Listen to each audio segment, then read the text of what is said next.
This is Tim from Your 6 Tech. Today in this video, I'm going to show you how to make the font larger on your Android phone. So you can also adjust the display size so everything's a little bit larger too. So let's go to the top right and then scroll on down, go to settings.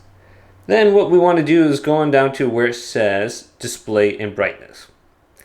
Then there's an option for font size under here. So let's choose this. And then go on down, and you can see it says large, and here's huge, or we have small. And there's a little tutorial right here on the top. So I typically just like it in the middle. That seems to be good. And then you can adjust everything the way you want. So once you have your font size adjusted, you can go back under the screen. And then you can go back to where it says display brightness.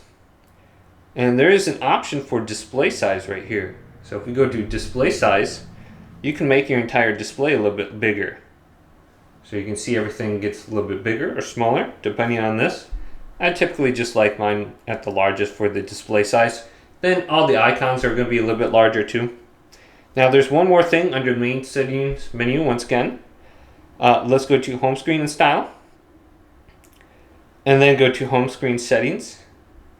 Then we can go to the layout, and just make sure you have like the smallest layout. If you go to 5x6 layout, all your icons are going to be even smaller because it needs to fit more icons in. So just go to a smaller layout and then you should be good to go. Hopefully this video did indeed help you out. If it did, leave it a big thumbs up and subscribe to my channel down below for more technical videos coming up next on Your 6 Tech.